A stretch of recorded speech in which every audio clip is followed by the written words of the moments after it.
What's up, everybody? This is Grant, that Cause Artist. Welcome to another episode of the Disruptors for Good podcast. Today, we're chatting with Dr. Jeannie Annan, the Senior Vice President and Chief Research and Innovation Officer at the International Rescue Committee, IRC, one of the world's leading humanitarian organizations. The IRC responds to the worst humanitarian crisis, helping people whose lives have been shattered by conflict, disaster, and persecution to survive, recover, and rebuild their futures. Operating in 40 countries and in 28 U.S. cities, the IRC combines life-saving support with long-term development strategies impacting millions of lives every year. Dr. Annan co-founded the Airbel Impact Lab, which serves as the IRC's research and innovation arm. The lab brings together a multidisciplinary team of researchers, designers, behavioral scientists, and analysts who work hand in hand with frontline staff, technical experts, and partners to create high-impact, scalable solutions. Airbel focuses on a range of critical areas, including health, education, gender equity, livelihoods, and climate resilience, and operates in more than 30 crisis-affected countries around the world. As a core part of the IRC, Airbel's innovative work is seamlessly integrated with the organization's humanitarian operations, ensuring that research and new solutions directly address the needs of those on the front line of crisis. Dr. Annan's own research has broken new ground in designing and testing interventions to address economic behavior and mental health challenges, with a particular focus on preventing violence and supporting women and children affected by conflict and displacement. Her career began with on-the-ground leadership in education and programming in Kosovo, northern Uganda, and southern Sudan, providing her with deep insight into the realities of humanitarian work. In addition to her leadership at the IRC, Dr. Annan is an associate at the Pearson Institute for the Study of Resolution and Global Conflicts at the University of Chicago, and a research affiliate at Innovations for Poverty Action. Her academic achievements include a PhD in counseling psychology and a fellowship at Yale, NYU, and Harvard, where she advanced her focus on forced displacement and violence prevention. Incredible conversation with Dr. Annan. Amazing work she and the team are up to at the Airbel Impact Lab. Just powerful conversation and powerful tools that are being created to help millions of lives every year. Hope you enjoyed the conversation. We'll talk soon. Thanks.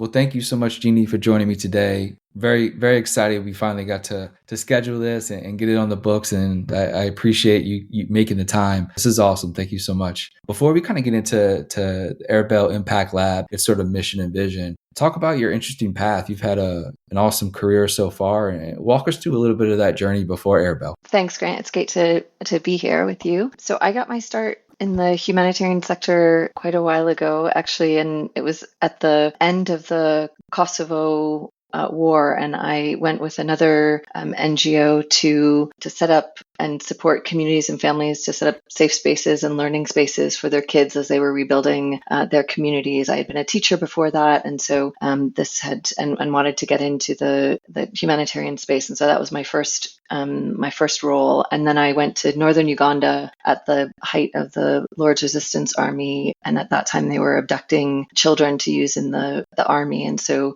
I supported teachers and community members who were receiving those children back into their communities who needed incredible support at that time. And I again worked with an NGO to do that. And then I really became passionate about human resilience and how seeing and being involved with the communities I did, that the amazing resilience that humans can have in the most traumatic situations. And so I went to get my PhD in psychology to study trauma and resilience and to learn how do we support resilience in individuals and in communities. And then I became quite enamored with the link between research and data and driving innovation and programs. And then after my PhD was doing research with different NGOs, and the International Rescue Committee recruited me, this is 15 years ago now, to build a research team. And so I was the research team of one, and I've had the privilege and honor to build the research team. And then we started an innovation team that has become the Airbel Impact Lab, that's both drives research and innovation at IRC. That's awesome. Talk about, I guess, the structure. So it sits, IRC is obviously a really big organization. Most people probably know who they are. How does it sit? How does the Impact Lab sit within the organization? And, I guess talk about the overall mission and vision of the Impact Lab. Yeah, so IRC is a big organization. We're in 40 countries. We support people to their lives and livelihoods in conflict and crisis and refugees, including in the U.S. And Airbel Impact Lab is the research and innovation or R&D team within IRC. And our mandate, our sort of inspiring and impossible mandate, intimidating mandate, is to really drive greater impact, greater scale, lower costs, in order to meet greater need, humanitarian need across the 40 countries that we work in, and not just for IRC. The idea is to drive our programs to be better, but also to drive the humanitarian sector. There are 300 million people in extreme humanitarian need. That need has grown dramatically over the last decade, and the funds to meet that need aren't keeping up. And so the whole sector needs to have greater impact, greater scale, more cost-effective programming, and that's our mission at Airbel. There's so many different ways, I guess, to look at ways to innovate, and especially within a humanitarian sector, which is always moving, very fast paced. It's been an issue since the beginning of recorded history.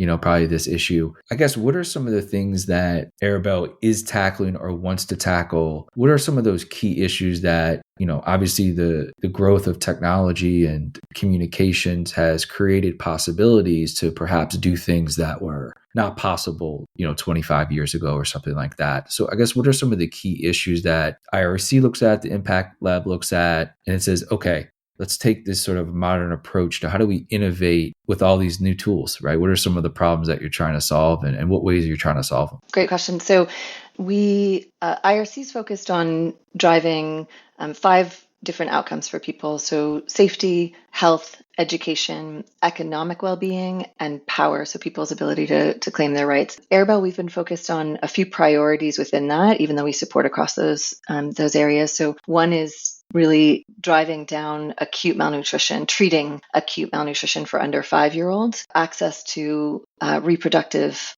health and services for mothers and babies at birth, and then last mile education for those that for kids who are unable to be in school, their education is disrupted, or in schools where they're not learning, and then climate resilience. And so those are 4 of the big areas that we've been solving. A through line across these is really getting direct resources, tools, information, treatment into individuals to help solve their own problems. And so that, as you said, there's been such huge opportunity with the acceleration of technology, both in terms of AI, but also in terms of the devices that people now have in so many places, and that's increased so much. So a lot of it is about digital and mobile and AI, but it's also rethinking how services are delivered, simplifying them, reducing barriers, getting them direct to people's homes, and not just relying on infrastructure that has existed for a long time but isn't getting to people. So taking services to people. Happy to talk through examples, but that's kind of those are the areas.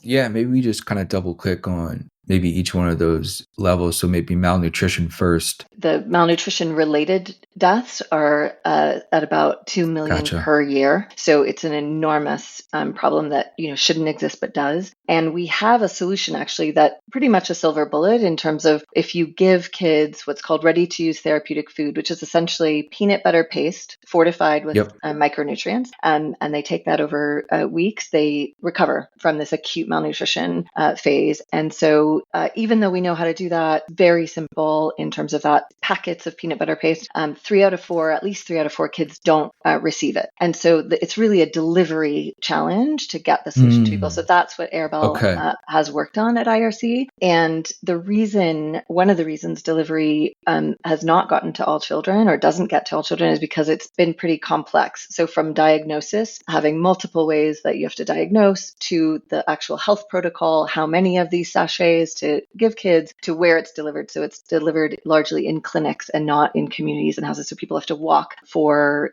hours sometimes just to receive these sachets. So what Airbel worked on at IRC is to simplify each step of this process. So to simplify so that only one diagnosis is needed, which is a middle upper arm measurement, middle upper arm circumference measurement, and to have that diagnosis, to simplify the protocol so that you just receive 2 if you're under a certain mark and 1 if you're over a certain mark. And then we design tools that community health workers who can't read or can't write can deliver with 90% accuracy in the communities and near the homes or in homes of children. And so we've rolled this out with tens of thousands of kids and seen recovery rates of over 90% at more than 20% less cost. And importantly, we can reach kids again close to home. So our work was really simplifying each step of the process through a range of design processes in order to get this treatment, like life-saving treatment, into kids, caregivers' hands and for kids. And so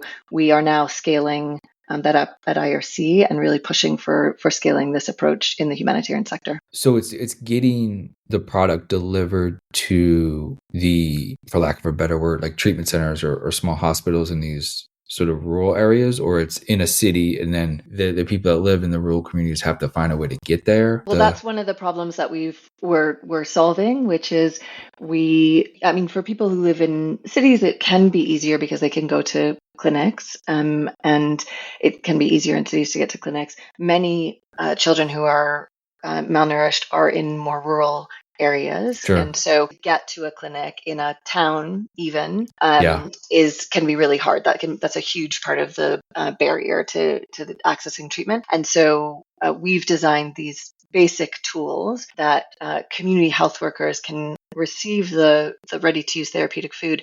And by using these tools to both diagnose, to easily provide the ready-to-use therapeutic food, and to track children's progress, they are able to deliver it to the communities, so that families don't have to go and walk and each week to the clinic. I see. So they transport from the clinic. They go to the homes or areas, to the communities to deliver it. Gotcha. Yes. When we say like you have to diagnose it, I guess pardon my ignorance, right? Like I don't is there a difference between not getting necessarily food and being malnutritious? Like, I guess, why do you have to diagnose it if you know somebody's hungry or community doesn't have like access to nutritious food? It's a great question. So this is, it's a great question. So this is acute malnutrition is really a specific stage that a child is in, where it's not just hunger, and hunger, many, many more people face hunger, which is in and of itself a problem. But this is a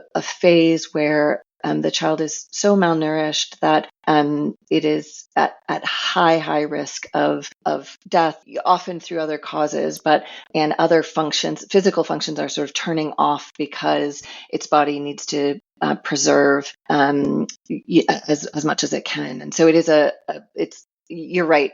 You don't have to diagnose hunger in a specific way, but this is actually, once you get to a certain measurement, measurement, you are in a particular stage, and then you want a child to be on this ready-to-use therapeutic food to get out of that phase, and then to be eating properly and well after they're out of that phase. But once they're out of this acute malnourished phase, they don't need to continue on the ready-to-use therapeutic food. Gotcha. And that's just like lack of ignorance here, but like a bar, like a candy bar kind of size almost, or is it? It's a small sachet of like a little bit larger than a granola bar size, maybe twice that size, of really like peanut butter kind of paste, fortified with micronutrients. Gotcha. Let's talk about education a little bit, and what are some of the issues there, and then what are some of the projects trying to solve for some of the inadequacies that you see in some of these communities? Yeah, over 200 million children's education is affected in one way or another by conflict and crisis around the world. And so what we've and IRC responds in many different ways to Yeah. Education, whether it's setting up safe spaces for children, supporting teachers in whether refugee camps or in host communities or in places that are disrupted. So IRC does a lot of different really great education work, as do other NGOs. What we've taken on is to really try to use the kind of boom in ed tech and all the advancements in Gen AI to deliver personalized education in places that have very little access to devices. Where they do have devices, have very simple devices, and low kind of cell coverage. And so most solutions, edtech solutions, assume a computer or a tablet with stable Wi-Fi. And so we're really trying to take the best of that education and deliver it in multiple ways, but really through WhatsApp, which is where most people are. And so deliver it through text messages, through images that can be shared, or videos if people have that bandwidth. And that's to teachers to support their kind of coaching and assistance, to support teachers, to caregivers for early childhood education, and then some direct to children, and really to minimize the learning disruptions that that children have.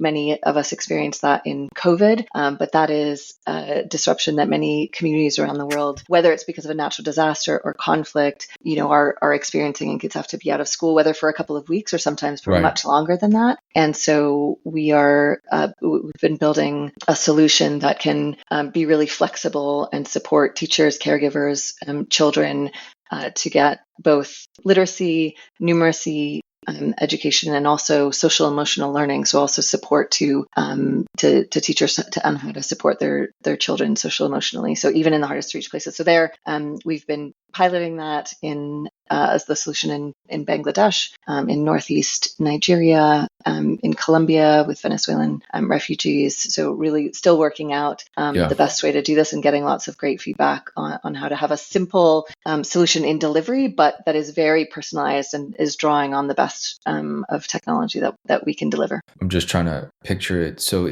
let's say if it's a refugee camp, is there still, for lack of a better term, some type of classroom setting where this would go to a teacher, or does this go to a parent within a household and they sort of deliver that day's sort of classwork or project to the kids? I guess, does everybody have a phone, or is it some people are getting phones specifically to deliver some type of a curriculum and some type of space that at least there's some type of like daily, hey, go to this area today, and this is, where we're going to sort of teach, right? I'm trying to picture of how the process is. Yeah, exactly. So in many cases, it really depends on the context, right? If you think about the many different contexts where there's conflict or disaster. So in Northeast Nigeria, so there's been a lot of displacement because of the conflict there. So within families and communities having to move because of the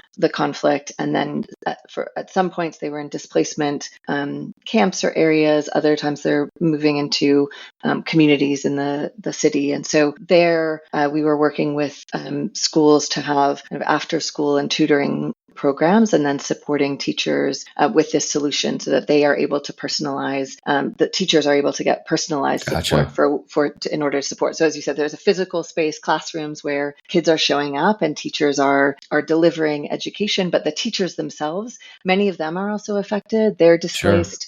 Some of them have had, significant teacher training. Some of them have not had significant training. So this is really a tool to help them get support in order to support students. In another example, in Lebanon, we were supporting parents with a solution that was going to be in preschool, so before entering kindergarten. And then this was actually during COVID that we were not able to deliver and have in schools or in preschools. And so the team turned the whole curriculum into a WhatsApp-based curriculum where facilitators worked with small groups of parents to deliver activities with their own children. And there we tested that program, and it had incredible learning gains for the children. And we saw outcomes that you would see in a year of preschool over these weeks of using WhatsApp and small facilitated groups with parents. So there are lots of other benefits to, we want Yeah, children to go to a space because there are social benefits absolutely. to that. There are teacher and caregiver benefits to that. But when a school isn't available, when a physical school isn't available, we Hmm. also want to be able to reach caregivers and teachers and students directly so that they can continue their education. So when we talk about education, curriculum, you mentioned, 3 or 4 different countries there. So there's all different languages. Does the Airbel lab go out looking for like startups? Do startups come into you? Is there an internal team that builds like, hey, how do we actually deliver the curriculum in the correct language at the correct time through, WhatsApp is, there's obviously a great infrastructure there. A lot of people will have it, but you still have to deliver the curriculum in the correct language. Maybe it's time based to where they get it each day. I guess, does the lab work with startups to kind of develop stuff like this? Or does it already exist and you just go out and partner with another NGO that does it? I guess, how does that part work? We do, it's a whole range, I would say, in terms of, we do a lot of partnership, as you're saying, with different startups and partnerships and different companies or other NGOs. For the curriculum, we're often working with government curriculum to Gotcha. start. But doing a lot of adaptation with users, with teachers for what the adaptation of that looks like. Teams in country are driving that in the language that is spoken, the languages often that are spoken. And so each step of the process, I guess maybe the complicated answer, but each step of the process has different people working on it, from IRC program teams to Airbel teams building some, to partnerships with tech companies that are, where we're using the platform. So it really is a range of different partnerships along the chain of delivery. Let's move on to the women's health. And obviously, again, when there's all kind of movement, there's disruption, almost everything in your life is disrupted, and there's all kind of different, challenges you face. And women obviously have different challenges for health than men do. So I guess, how does Airbel attack that, and what are some of the initiatives happening there?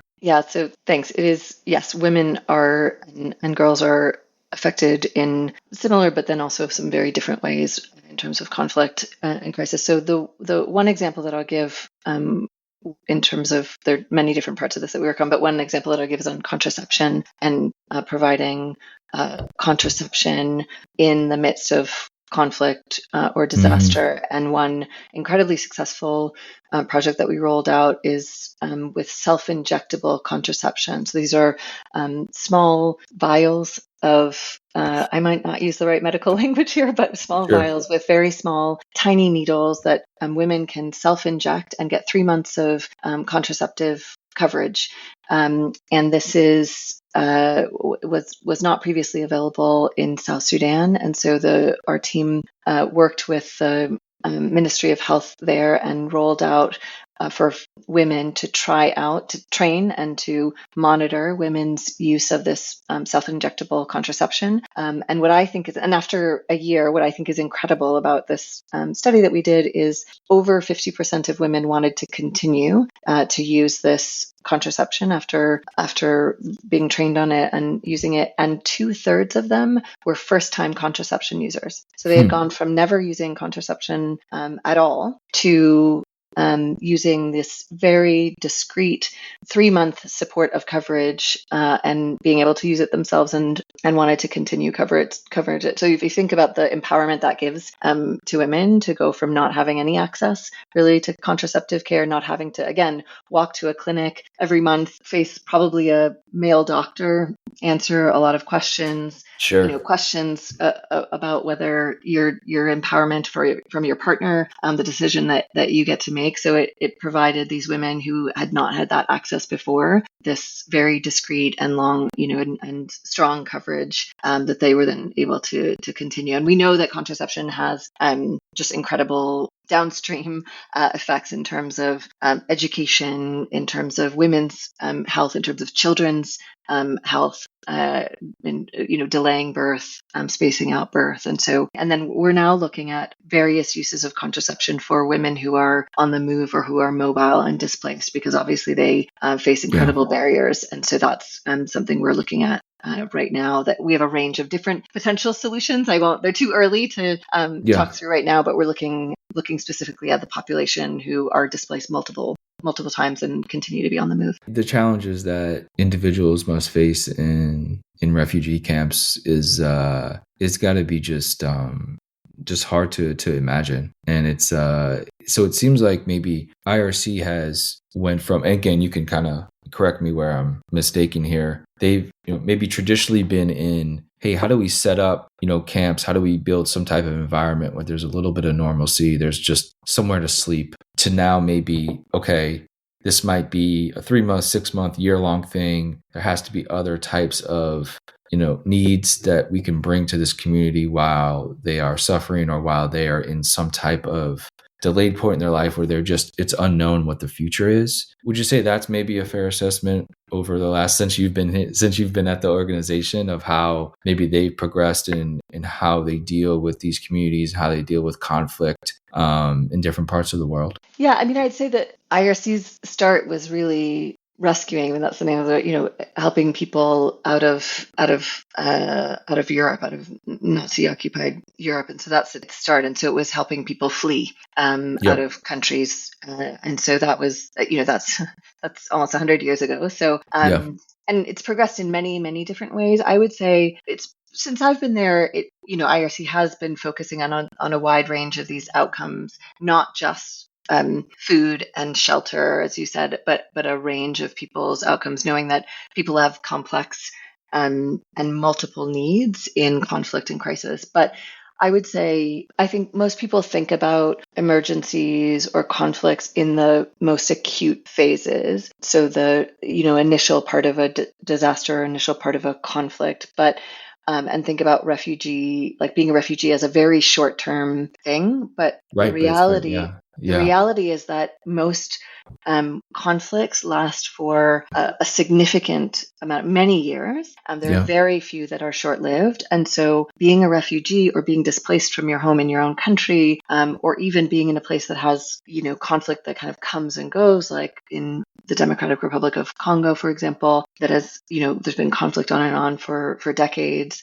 Most people that IRC works with in terms of conflict and crisis are are refugees or displaced or in some sort of crisis situation on and off for many years. This is not a 3-month, 6-month, even year situation. Several years ago, the average was about 17 years. I don't know if that's still the average in terms of a refugee. And so we really do have to. IRC thinks about it in this way. That's a generation. It's almost a generation. Exactly. And so we don't think about it as just the immediate needs. We really think about it in different phases of what do people need in an acute phase of an emergency that is life-saving and immediate, but we try very quickly to be thinking about, that's why we work on education and contraception. This is not, going to be over.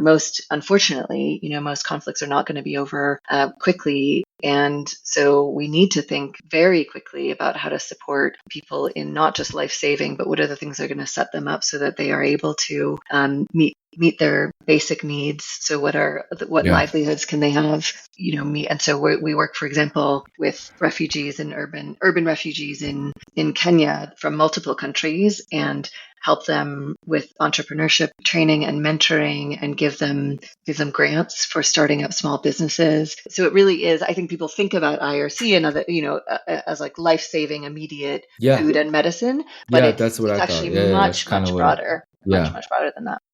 Yeah, that's my traditional kind of understanding of it, right? Just from being so distant from it, right? That's kind of what my initial, when I think of the organization and the brand, that's kind of like what I think of. But in talking with you, like it's definitely opened it up to understand the generational work that goes into a conflict or after a conflict happens. We think of sort of the conflict and that initial devastation of human beings, of the sort of community of, buildings. And, we think, oh, eventually it will sort of be kind of repaired and sort of normalized in a way. But speaking with you, it's like this is a turning point in a family's life, that things will be changed, for a very long time. And the trajectory of these people's lives is going to be changed forever, likely. And there needs to be some type of institution structure there to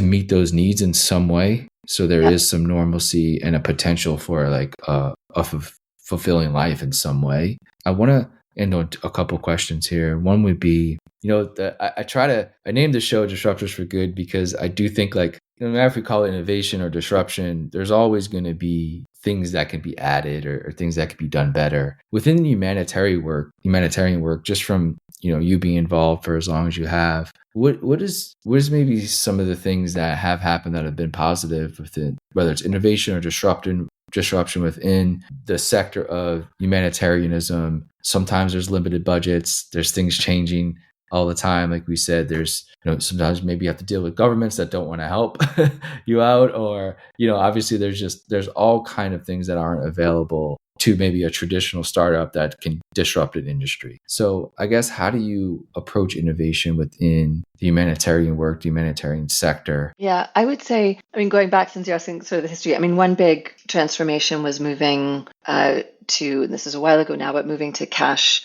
delivery. So we used to give people all sort of goods, right, in crisis. So if they needed, they were, whether they were refugees or in crisis, then we would give them everything from plates and blankets and clothes, and then, and IRC and was really a part of a wave saying, actually, we can give people cash. And there was pushback against that because of all kinds of different reasons. Well, maybe people won't spend it in the, people question, will they spend it in the right ways, or will it be misused, or these things. And so we did research looking at how people spent it. We also looked at how it was beneficial actually for the hosting communities, because people spent the money in those communities. So it was not only beneficial for refugees, but also for those who were receiving those refugees in their communities, in terms of a multiplier effect. So that was one. And now cash is a regular, use. We give people cash ahead of time. And I think what's exciting about that cash, is that cash delivered to someone's phone via USD, via a stable coin, via their local currency? Totally depends on the context. So where it can be mobile, delivered through mobile phones, absolutely. And then in some places, of course, it can't, whether because of the technology isn't there for that specific place, or and it can't be used, or there's not enough coverage or devices. Or something. So it just depends. But where we can deliver mobile, we do. So that was a while ago. I think what's exciting now is that, and we've just tested this in the last couple of years, we're using predictive models and AI to predict natural disasters ahead of time. And so we did this in Northeast Nigeria, predicted the floods before they came, and then got cash to people in the places where they were most likely going to be affected, so that they could make decisions about evacuating or shoring up their own resources and do that before, rather than wait until the floods came and then try to get them access to that cash beforehand. So that's just so I think our ability to predict natural disasters is increasing. So trying to get ahead of the problem for disasters, but also then predicting, for example, using malnutrition. How can we better predict areas and pre-stock for malnutrition when there are going to be droughts, and so we're just going to be able to use prediction in ways that we haven't been before. We are already, but we will be able to do that more. So I think that's and there's real movement around that, especially in the anticipatory action. It's called, in terms of disasters.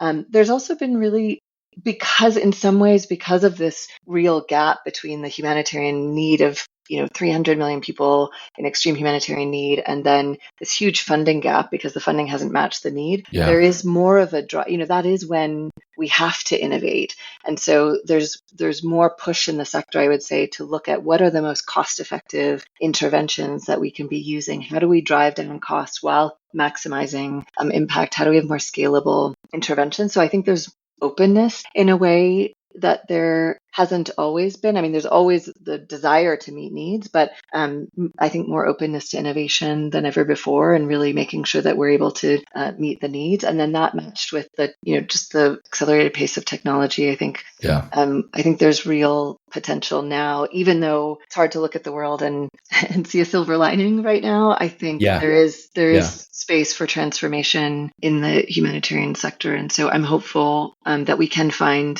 new and better ways to meet people's needs, both in ways that I've been talking about, but in other ways. And I would say we're really open to, and I think the best work is done in partnership. And so, I'd say if anyone's listening to this and thinks, well, is our idea, could ours be used? I would say I think would love to hear from people who have, because often it's adjacent solutions that are being used somewhere else for something different. That then can have the best, the biggest impacts in a different sector. That was one of the questions I had, but I wanted to be cognizant of your time a little bit around collaboration and partnerships. That's got to play some type of huge role, whether it's corporations, whether it's governments, whether it's other NGOs. Maybe just deep dive into that a little bit more on collaboration and partnerships and how that plays a role in the possible innovation within humanitarian work. It plays a huge role. So partnerships from, as you said, there are so many to name, but just to say the types, I think from corporations, from technology companies to governments. I mean, very often scale is through governments, or through where possible private sector. And so partnerships there with other NGOs, as you said, local NGOs in countries, as well as other international NGOs like IRC, universities. We have a lot of partnerships with universities that help us both with solutions, but also with testing solutions. We're pretty relentless and rigorous about measuring impact. We don't want just shiny innovations that sound good. They have to make a meaningful difference in people's lives. And so we partner and measure the impact, whether it's, again, recovery from nutrition or learning in education and reading, so it depends on the outcome. But so universities play a big role. And then funders, from public funding, from our donors to individuals who give flexible funding. So we have amazing individuals who, a lot of the funding, I'd say, in the humanitarian sector is really pretty prescribed. So you have to say, it's for a project, and you have to say on day one, here's what we're going to do. And on, day 300, here's what we're going to do. And here's our whole plan. And you can't deviate a lot from that. That's not great funding for innovation. And so we have great donors who know what it means to invest in innovation and ideas. And we have an innovation fund internally that we use to seed new ideas. And it's flexible funding that people can say, here's this idea.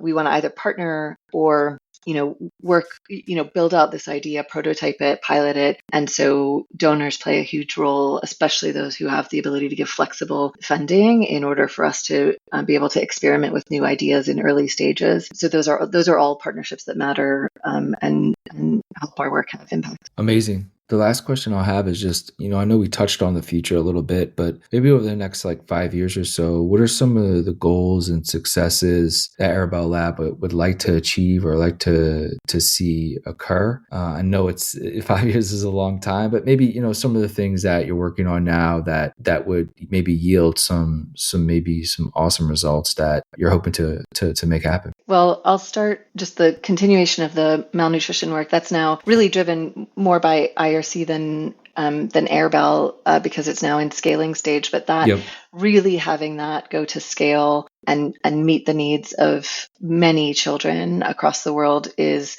an IRC goal, and not just through IRC delivery, but with governments and with other NGOs. And so in 5 years, I would hope to be able to say to you, we are delivering through this simplified way of reaching children in their communities and homes, that we are reaching many millions and millions more children with treatment for malnutrition. So that's one very specific aim. And then in terms of the other, and then I could say that for each of the programs, but maybe in summary, I think what we want to drive is much more of this direct to people solutions. And so I think there's huge potential, whether like with malnutrition, like with contraception, like with the education example, what are the other places we can unlock sort of moving the infrastructure out of the way and getting direct to people. And so I'm excited to unlock more opportunities.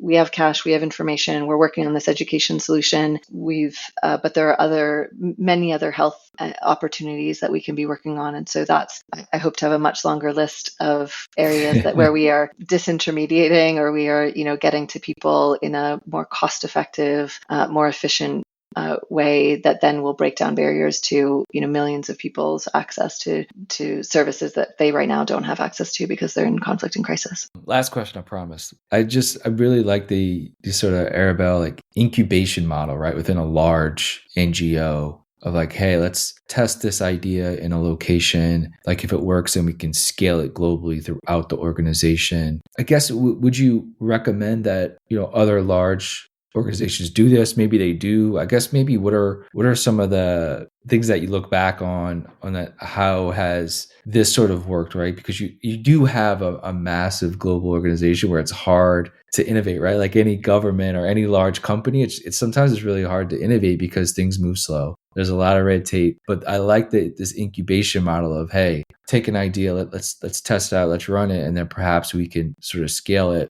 Has other NGOs done that well? Or do you think maybe IRC sort of created this model where others will look at it and say, hey, we can maybe do this within, water, or we can do this within other parts of the humanitarian sectors? As you know well, there are many different models of innovation, right? And they all have their kind of pros and cons. I would say what's really worked about this is that, as you said, it's a incubator innovation team within a large organization. So we have this amazing ability and we have leadership, not only support, but push to try out new things, to risk, to fail, not fail responsibly, but to try bold ideas. And so you have to have that leadership support, and we have it. We have the flexibility to try out new ideas.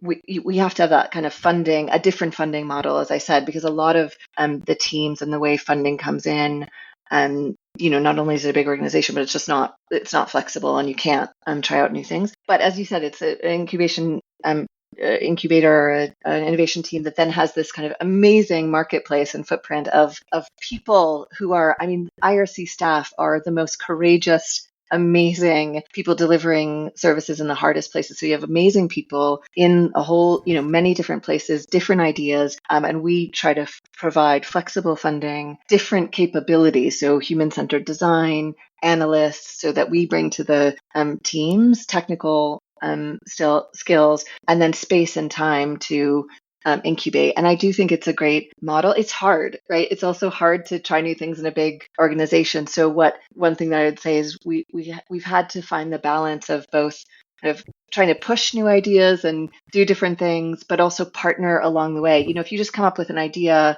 and you do all the testing and figure it out and say, hey, here's this, great idea, we want to hand it to you. Most people don't want to take it, right? That's one of the big challenges of this scale. And so when it works well, we have amazing partnerships with our technical teams, with our country program teams, and we each play a different role, and then it's sort of magic. But it's, so I think it's a great model. It's, but it has its challenges for sure. And you really have to get that partnership right and get the right kind of ingredients in. But it's a sector that's, it's both hard to innovate in for a lot of reasons, but also, as I said, I'm hopeful, in some ways we have no choice. I think we have to innovate. Awesome. Well, thank you so much, Jeannie. This has been very educational to me. I love learning about different things. And, like I said, I came into the conversation, thinking IRC was sort of one thing, and now I understand it's a much broader thing and has its talented people across different verticals within the humanitarian space. So, best of luck to you and the team for the next decade to come. Thanks so much for taking the time. Thanks so much, Grant.